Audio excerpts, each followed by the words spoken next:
ദൈവമാതാവിനും ദിവ്യകുമാരനും 1000 നന്ദി. എൻ്റെ പേര് മേബിൾ. ഞാൻ വരുന്നത് മുക്കുട ഇടവകയിൽ നിന്നാണ്. ഞാനും എൻ്റെ ഹസ്ബൻഡും മകളും 2.5 വർഷമായിട്ട് സ്വീഡനിലായിരുന്നു. സ്റ്റുഡൻറ്റ് വിസയിലാണ് ഞങ്ങൾ സ്വീഡന് പോയത്. അതിനുശേഷം ഹസ്ബൻഡിന് അവിടെ ഒരു ജോലി ലഭിച്ചു. തുടർന്ന് ഞങ്ങൾ വർക്ക് പെർമിറ്റിന് അവിടെ അപ്ലൈ ചെയ്തെങ്കിലും 1.5 വർഷം കഴിഞ്ഞു ഞങ്ങളുടെ വർക്ക് പെർമിറ്റിൻ്റെ ഡിസിഷൻ വരാൻ വേണ്ടിയിട്ട്. ഞങ്ങളൊരു സ്വീഡിഷ് കമ്പനിയിൽ ജോലി ചെയ്യുന്നതുകൊണ്ട് തന്നെ എല്ലാവരും പറഞ്ഞു ഞങ്ങൾക്ക് വർക്ക് പെർമിറ്റ് കിട്ടാൻ ഈസിയാണ്, പെട്ടെന്ന് കിട്ടുമെന്ന്. പക്ഷേ ഡിസിഷൻ വന്നപ്പം ഞങ്ങൾക്ക് റിജക്ഷൻ ആയിരുന്നു. റിജക്ഷൻ വന്ന് ഞങ്ങൾക്ക് ഭയങ്കര വിഷമമായി. തുടർന്ന് ഞങ്ങൾ അപ്പീലിന് കൊടുത്തു.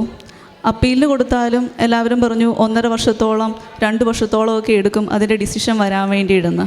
അപ്പോൾ അത്രയും കാലവും ജോലി ചെയ്യാമല്ലോ എന്നൊരു വിശ്വാസത്തിൽ ഞങ്ങൾ നിന്നപ്പം 10 ദിവസത്തിനുള്ളിൽ ഞങ്ങൾക്ക് ഡിസിഷൻ വന്നു. അതും റിജക്ഷനായിരുന്നു. ഞങ്ങൾക്ക് സ്വീഡനിൽ നിന്ന് പോരേണ്ടി വന്നു. അതുവരെ ജോലി ചെയ്ത് നമ്മളൊരു വീടും എല്ലാ രീതിയിലും നമ്മളവിടെ സെറ്റിൽഡ് ആയിരുന്നു. പെട്ടെന്ന് എല്ലാം ഇട്ടിട്ട് ഒരു രാജ്യത്തു നിന്ന് പോരണം എന്ന് പറഞ്ഞപ്പം ഭയങ്കര വിഷമമുള്ളൊരു കാര്യമായിരുന്നു. ഞങ്ങൾ വളരെ സങ്കടപ്പെട്ട് കരഞ്ഞാണ് ഞങ്ങൾ അവിടെ നിന്ന് സ്വീഡനിൽ നിന്ന് പോകുന്നത്. ഞങ്ങൾ ജനുവരി 8-ാം തീയതി നാട്ടിൽ വന്നു.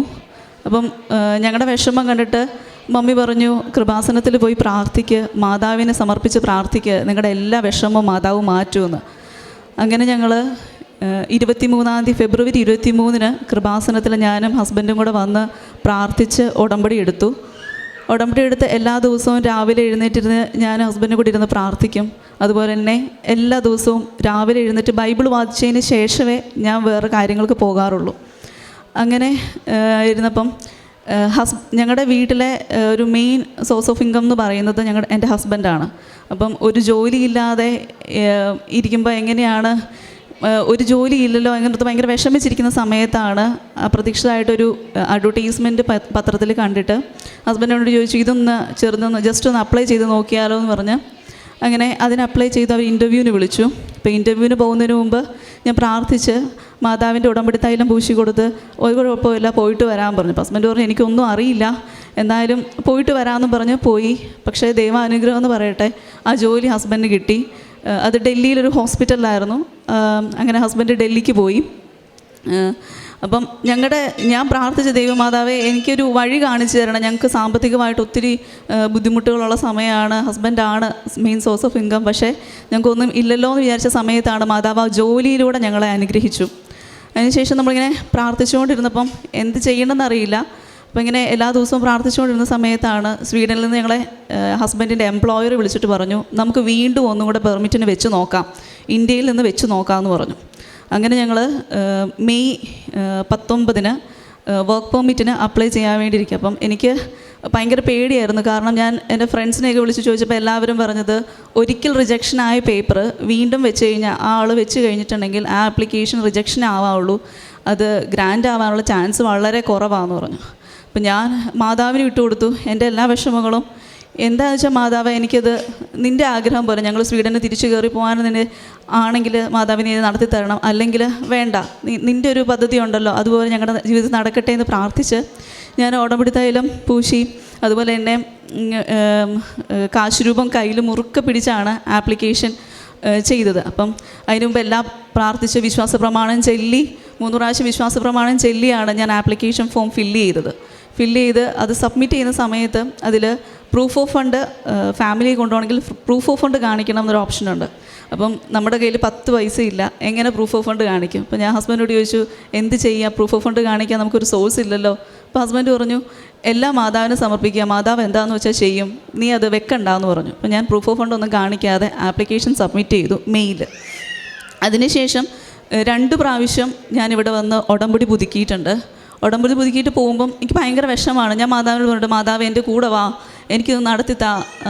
ഹസ്ബൻഡ് ശരിയാ നല്ലൊരു സാലറിയിലാണ് ഹസ്ബൻഡ് ഡൽഹിയിൽ ജോലി ചെയ്യുന്നത്. കാരണം കൂടെ ഉള്ളവർക്കൊക്കെ 30,000, 20,000, 40,000 ഒക്കെ കിട്ടുന്ന സമയത്ത് ഹസ്ബൻഡിനെ എങ്ങനെ പോയാലും 60+ വെച്ച് സാലറി കിട്ടും. 60,000 70,000 ഇടയ്ക്ക് ഹസ്ബൻഡ് എങ്ങനെ ആയാലും സാലറി കിട്ടും. അപ്പോൾ ഹസ്ബൻഡ് എന്നോട് ചോദിക്കേണ്ടത് എനിക്ക് മാത്രമേ തന്നെ സെയിം അവേഴ്സാണ് ഫ്രണ്ട്സിൻ്റെ കൂടെ ജോലി ചെയ്യുന്നതിനും അവരേക്കാളും സാലറി ഹസ്ബൻഡിന് കിട്ടുന്നുണ്ട്. അപ്പോൾ അതെങ്ങനെയാണെന്ന് ചോദിച്ചപ്പോൾ മാതാവിൻ്റെ അനുഗ്രഹം. കാരണം നമുക്ക് വേറൊരു വഴിയില്ലെന്ന് മാതാവിന് നന്നായിട്ട് അറിയാം. അതുകൊണ്ട് മാതാവ് നമുക്ക് നടത്തി തരുന്നതാണെന്ന് ഞാൻ പറയുമായിരുന്നു ഹസ്ബൻഡിനോട്. അങ്ങനെ നമ്മൾ പ്രാർത്ഥിച്ച് ഇങ്ങനെ ഇരിക്കുമ്പോഴാണ് വൈകുന്നേരം ഒരു ദിവസം നമ്മൾ കുരിശുവര കഴിച്ച് നോക്കിക്കഴിഞ്ഞപ്പം ഞാൻ നോക്കിക്കഴിഞ്ഞപ്പോഴാണ് നമുക്കൊരു മെയിൽ വന്നേക്കുന്നു. നവംബർ 14 ഹസ്ബൻഡിൻ്റെ വർക്ക് പെർമിറ്റ് ഗ്രാൻറ്റ് ആയി എന്ന് പറഞ്ഞിട്ടൊരു മെയിലാണ് നമുക്ക് വന്നേക്കുന്നത്. ശരിക്കും അത് വളരെ അത്ഭുതമുള്ളൊരു കാര്യമാണെന്ന് വെച്ചാൽ സ്വീഡനിൽ വെച്ച് നമ്മൾ ആപ്ലിക്കേഷൻ വെച്ച് കഴിഞ്ഞ് അവർ പലപ്പോഴായിട്ട് നമ്മളോട് മെയിൽ വഴി ചോദിച്ചിട്ടുണ്ട്, കുറേ ഡോക്യുമെൻറ്റ്സ് അവർ ചോദിച്ചിട്ടുണ്ട്. അപ്പം ഇവിടെ ഞാനീ ഡോക്യുമെൻസിൻ്റെയൊക്കെ ഒരു മെയിൽ വരും, അവർ നമ്മളോട് അവർക്ക് വേറെ ഇൻഫർമേഷൻസ് വേണമെന്നുള്ള മെയിൽ വരും എന്നുള്ള പ്രതീക്ഷയിലാണ് ഞാൻ ഇരിക്കുന്നത്. ഒരിക്കലും ഗ്രാൻറ്റഡ് ആവും എന്നുള്ളൊരു പ്രതീക്ഷ എനിക്ക് ഒരിക്കലും ഉണ്ടായിരുന്നില്ല. പക്ഷേ വളരെ അത്ഭുതം എന്ന് പറയട്ടെ, മാതാവിൻ്റെ അനുഗ്രഹം കൊണ്ട് ഞങ്ങൾക്ക് ഗ്രാൻറ്റഡ് വേറൊരു ഇൻഫർമേഷൻസ് അവർ ചോദിക്കാതെ തന്നെ ഡയറക്റ്റായിട്ട് നമുക്കത് വർക്ക് പെർമിറ്റ് ഹസ്ബൻഡിന് ഗ്രാൻറ്റ് ആയെന്ന് പറഞ്ഞ് നമുക്ക് മെയിൽ കിട്ടുകയത്. അതിന് 1000 മാതാവിന് നന്ദി. കാരണം ആ ഒരു ഉടമ്പടിയുടെ ഒരു ചൈതന്യം കൊണ്ട് മാത്രമാണ് ആ ഒരു കാര്യം നമുക്ക് കിട്ടിയത്. അതുപോലെ തന്നെ എനിക്കും കുട്ടിക്കും ആ സമയത്ത് കിട്ടിയില്ലായിരുന്നു. അപ്പോൾ നമ്മൾ ചോദിച്ചപ്പോൾ അവർ പറഞ്ഞു ജനുവരി 6 ശേഷമേ നിങ്ങളുടെ പേപ്പർ എടുക്കുകയുള്ളൂ എന്ന്. അപ്പോൾ ഹസ്ബൻഡിന് ഗ്രാൻറ്റായി, എനിക്കും കുട്ടിക്കും ആയില്ല. അപ്പോൾ എനിക്കൊരു പേടിയായിരുന്നു, നമ്മൾ സോഴ്സ് ഓഫ് ഇൻകം കാണിച്ചിട്ടില്ല.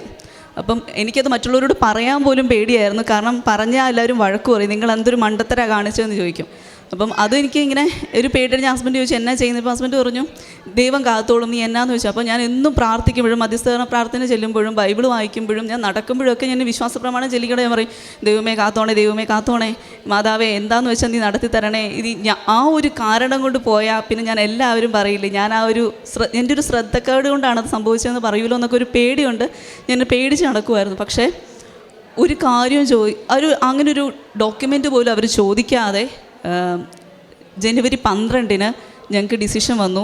എനിക്കും എൻ്റെ കുട്ടിക്കും റെസിഡൻസ് പെർമിറ്റ് തന്നുകൊണ്ട് ഡിസിഷൻ വന്നു.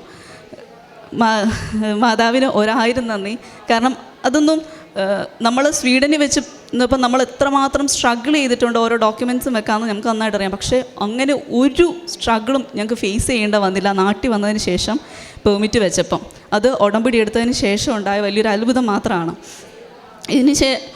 അതിങ്ങനെ ഹസ്ബൻഡ് ജനുവരി 10 സ്വീഡനിൽ കയറിപ്പോയി.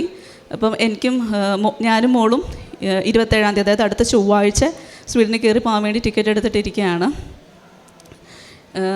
രണ്ടാമത്തെ ഒരു അത്ഭുതം എന്ന് പറഞ്ഞിട്ടുണ്ടെങ്കിൽ ഞങ്ങൾക്ക് ഒരു ഹൗസിംഗ് ലോണുണ്ട്. അപ്പോൾ അത് 40 ലക്ഷം രൂപയുടെ ഹൗസിംഗ് ലോണാണ്. അതിങ്ങനെ വർഷങ്ങളായിട്ട് നമുക്കത് അടച്ചു തീർക്കാൻ കഴിയുന്നില്ല. ഒരു രൂപ പോലും നമ്മളെപ്പോഴും പലിശ അടയ്ക്കുന്നതല്ലാതെ, ഇയർ എൻഡിങ്ങിൽ പലിശ അടയ്ക്കുന്നതല്ലാതെ നമുക്കതിലൊരു രൂപ പോലും ആ ഒരു മുതലിൽ നമുക്ക് അടയ്ക്കാൻ പറ്റുന്നില്ലായിരുന്നു. അങ്ങനെ ഞാനിങ്ങനെ പ്രാർത്ഥിച്ചു, മാതാവേ അതിനൊരു പോംവഴി കാണിച്ചു തരണേ, എങ്ങനെയെങ്കിലും അതിലൊരു രൂപ എനിക്കെങ്കിലും മുതലൊന്ന് അടച്ചു തീർക്കാൻ പറ്റിയിരുന്നെങ്കിൽ ദൈവമേ വലിയൊരു കാര്യമായിരുന്നു പറഞ്ഞ് എപ്പോഴും പ്രാർത്ഥിക്കുമായിരുന്നു. എപ്പോഴും വിശ്വാസപ്രമാണം ചൊല്ലി പ്രാർത്ഥിക്കുന്ന ഒരു കാര്യം അതായിരുന്നു. പക്ഷെ ഒരു അത്ഭുതം എന്ന് പറയട്ടെ, നമ്മുടെ ഒരു പ്രോപ്പർട്ടി പപ്പയുടെ സഹോദരങ്ങളുടെ കൂടെ ഒരു പ്രോപ്പർട്ടി കിടപ്പുണ്ടായിരുന്നു. ശരിക്കും പറഞ്ഞാൽ അതങ്ങനെ പെട്ടെന്നൊരു ദിവസം അത് വിൽക്കുന്ന കാര്യം വരുവും സഹോദരങ്ങൾ അതിന് സമ്മതിക്കുകയും ചെയ്തു. അതങ്ങനെ കൂട്ടായിട്ട് അതൊരാൾക്ക് 3 പേരുടെ ഒരു പോർഷനായിരുന്നു. അത് വിറ്റ് നമുക്ക് ഒരു 10 ലക്ഷം രൂപ നമ്മുടെ ആ 40 ലക്ഷം ലോണിലേക്ക് അടയ്ക്കാൻ സാധിച്ചു എന്നതും വലിയൊരു അത്ഭുതം. കാരണം ഇത്രയും വർഷങ്ങളായിട്ട് നമുക്ക് ചെയ്യാൻ പറ്റാത്തൊരു കാര്യം നമ്മൾ ഉടമ്പടി എടുത്ത് പ്രാർത്ഥിച്ചതിന് ശേഷമാണ് നമുക്കത് ചെയ്യാൻ സാധിച്ചത്. അതിന് മാതാവിന് 1000 നന്ദി. ഇനി മൂന്നാമത്തെന്ന് വെച്ചിട്ടുണ്ടെങ്കിൽ കേൾക്കുന്നവർക്ക് വളരെ നിസ്സാരമായിട്ട് തോന്നും, പക്ഷേ എന്നെ സംബന്ധിച്ചിടത്തോളം വലിയൊരു കാര്യമാണ്. കാരണം ഡ്രൈവിംഗ് പഠിക്കാൻ വേണ്ടി ഞാൻ സ്വീഡന് പോകുന്നതിന് മുമ്പും പോയിട്ട് എനിക്കത് കംപ്ലീറ്റ് ചെയ്യാൻ പറ്റിയിട്ടില്ല. ഒന്നാമത്തെ കാരണം എനിക്ക് ഭയങ്കര പേടിയാണ്. അത് കഴിഞ്ഞ് ഞങ്ങൾ സ്വീഡനിൽ നിന്ന് വന്ന ശേഷം ഹസ്ബൻഡ് നിർബന്ധം പറഞ്ഞു, നീ എങ്ങനെയെങ്കിലും ഡ്രൈവിംഗ് ലൈസൻസ് എടുത്തേ പറ്റുള്ളൂ എന്ന്. അങ്ങനെ ഞാൻ ഡ്രൈവിങ്ങിന് പോയി. അപ്പോൾ എന്നും ഡ്രൈവിംഗ് പഠിപ്പിക്കുന്ന ആശാൻ്റെ വായിൽ നിന്ന് ഞാൻ എന്നും വഴക്ക് കേൾക്കും. കാരണം എനിക്ക് ഭയങ്കര പേടിയാണ്. അവസാനം ഒരു കണക്കിന് എന്നാൽ ശരി പോയി ലൈസൻസ് എടുക്കാമെന്ന് പറഞ്ഞ് ഡേറ്റ് എടുക്കാൻ പോയെന്നപ്പം ഏറ്റവും നന്നായിട്ട് ഡ്രൈവിങ്ങിന് എടുക്കും എന്ന് പറഞ്ഞവർ പോലും അത് തെറ്റിച്ച് അവർക്ക് കിട്ടിയില്ല. അപ്പം അവസാനം നിൽക്കുന്ന ഞാനാണ്. അപ്പം എന്നെ നോക്കിയിട്ട് ആശാൻ പറഞ്ഞു, ഇനി നീ മാത്രമല്ലേ ഉള്ളൂ, നിനക്ക് എന്നാ കിട്ടാനാ എന്നിങ്ങനെ പറഞ്ഞു. അപ്പം അതും കൂടെ കേട്ടപ്പോഴത്തേക്കും എൻ്റെ ഉള്ള ധൈര്യം കൂടെ പോയി. അപ്പം എനിക്ക് ആകെ ധൈര്യം എന്ന് വെച്ചാൽ മാതാവിൻ്റെ കാശുരൂപം എൻ്റെ കയ്യിലുണ്ട്. കാശുരൂപം ഞാൻ മുറുക്കെ പിടിച്ചിട്ട് ഞാൻ പ്രാർത്ഥിച്ചു, മാതാവേ എനിക്കറിയത്തില്ല, നീ എനിക്ക് കാണിച്ചു തന്നെ. കാരണം എനിക്ക് ഭയങ്കര പേടിയാണ്. ഫ്രണ്ടിൽ എന്നെയും കൊണ്ട് എന്തെങ്കിലും അപകടം ഉണ്ടാകുമോ എന്നൊക്കെ ഒരു ഭയങ്കര പേടി എനിക്ക്. പക്ഷേ അത്ഭുതം എന്ന് പറയട്ടെ, ഞാൻ മാത്രമേ അതിൽ എടുത്തുള്ളൂ. അത് എനിക്ക് ആ ഒറ്റ പ്രാവശ്യം കൊണ്ട് തന്നെ ലൈസൻസ് എടുക്കാൻ പറ്റി. അത് എന്താ പറയുക, മാതാവിൻ്റെ ഒരു അനുഗ്രഹമാണ്. ഞാൻ ഉടമ്പടി എടുത്ത് പ്രാർത്ഥിക്കുന്നതിൻ്റെയും എൻ്റെ വിശ്വാസ ജീവിതത്തിൽ ഉടമ്പടി എടുത്തതിന് ശേഷം വലിയൊരു മാറ്റമാണ് സംഭവിച്ചത്. കാരണം എൻ്റെ പ്രാർത്ഥനാ ജീവിതത്തിന് തന്നെ ഒരു അടുക്കും ചിട്ടയും ഉണ്ടായത് ഞാൻ ഉടമ്പടി എടുത്തതിന് ശേഷമാണ്. മധ്യസ്ഥീകരണ പ്രാർത്ഥന ചെല്ലുന്നതും ബൈബിൾ വായിക്കുന്നതും, സ്ഥിരമായിട്ട് ബൈബിൾ വായിക്കുന്ന ഒരാളൊന്നും അല്ല ഞാൻ. എന്നും കൊന്ത ചെല്ലുമ്പോൾ ബൈബിൾ വായിക്കുന്നല്ലാതെ ഒരു ബൈബിൾ വായനയൊന്നും എൻ്റെ ജീവിതത്തിലില്ലായിരുന്നു. പക്ഷെ ഉടമ്പതിന് ശേഷമാണ് സ്ഥിരമായിട്ട് ബൈബിൾ വായിക്കാൻ തുടങ്ങിയത്. അത് രാവിലെ എഴുന്നേറ്റ്, കാരണം രാവിലെ എഴുന്നേറ്റ് ബൈബിൾ വായിക്കുമ്പോൾ കിട്ടുന്നൊരു ഊർജ്ജം അത് വല്ലാത്തൊരു ഊർജ്ജം തന്നെയാണ്. അത് അങ്ങനെയൊരു ജീവിതത്തിലൊരു പ്രാർത്ഥനയ്ക്ക് ചിട്ടയുണ്ടായത്. എന്നേക്കാൾ നന്നായി പ്രാർത്ഥിക്കുന്ന ഒരാളാണ് എൻ്റെ ഹസ്ബൻഡ്.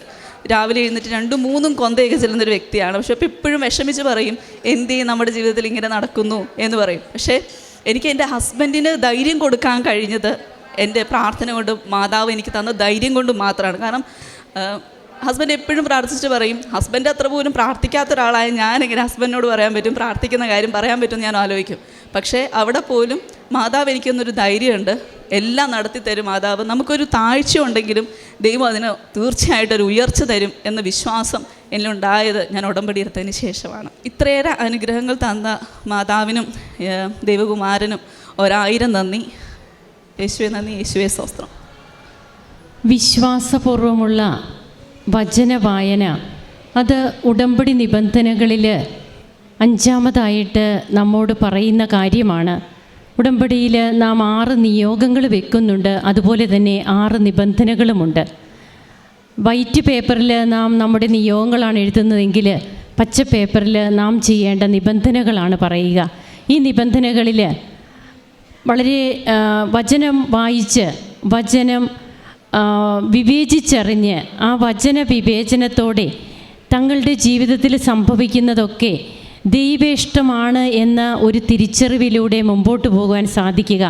ഈ മകൾ പറഞ്ഞു, വചനം വായിക്കാതെ, ബൈബിള് വായിക്കാതെ ഉടമ്പടി എടുത്തതിന് ശേഷം ഞാൻ എൻ്റെ ജീവിതം തുടങ്ങിയിട്ടില്ല, എൻ്റെ ദിവസങ്ങൾ ആരംഭിച്ചിട്ടില്ല.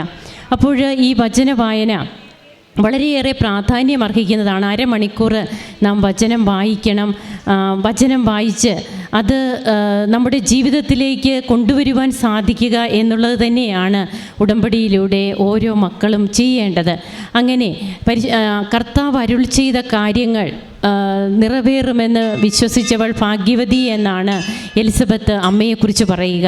വചന വായനയിലൂടെ നമ്മുടെ ജീവിതത്തിലും ദൈവം നമുക്ക് വേണ്ടി ഇടപെടും. ദൈവം അരുളി ചെയ്ത കാര്യങ്ങളൊക്കെ നമ്മുടെ ജീവിതത്തിൽ നടക്കും. ആ ഒരു തലത്തിലേക്ക് നമ്മുടെ ജീവിതത്തെയും ഉയർത്തുവാൻ നമുക്ക് കഴിയും. അതുകൊണ്ട് തിരുവചന വായനയ്ക്ക് ഈ മകൾ കൊടുത്ത പ്രാധാന്യവും പിന്നീട് ജീവിതത്തിൽ തങ്ങൾക്ക് നഷ്ടപ്പെട്ട ഒരു രാജ്യം തന്നെ, ആ രാജ്യത്തിലേക്ക് ജോലി നഷ്ടപ്പെടുന്നതോടുകൂടി ആ രാജ്യത്ത് നിന്ന് പോരേണ്ടി വരികയാണ്. പിന്നീട് ആ രാജ്യത്തിലേക്ക് തന്നെ തിരിച്ചു ചേരുന്നു. അതുകൊണ്ടാണ് നമുക്ക് മുമ്പേ ദൂതനെ വിട്ട് എല്ലാം ഒരുക്കുന്ന ദൈവത്തിൻ്റെ പദ്ധതിയുണ്ട് എന്ന് തിരുവചനം പറയുന്നത്. നമുക്ക് കരങ്ങളടിച്ച് ഈശോയ്ക്കും അമ്മയ്ക്കും നന്ദി പറയാം, ദൈവത്തെ ആരാധിക്കാം, മഹത്വപ്പെടുത്താം. അത്യപൂർവ ദൈവാനുഭവങ്ങൾ ഇനി നിങ്ങൾക്കും സ്വന്തം. ഈ യൂട്യൂബ് ചാനൽ ഇതുവരെ സബ്സ്ക്രൈബ് ചെയ്തിട്ടില്ലെങ്കിൽ ഇപ്പോൾ തന്നെ സബ്സ്ക്രൈബ് ചെയ്യുക. ഈ വീഡിയോ ഇപ്പോൾ തന്നെ നിങ്ങളുടെ സുഹൃത്തുക്കൾക്ക് ഷെയർ ചെയ്തുകൊണ്ട് കർത്താവിൻ്റെ പ്രേക്ഷിതരാകുക.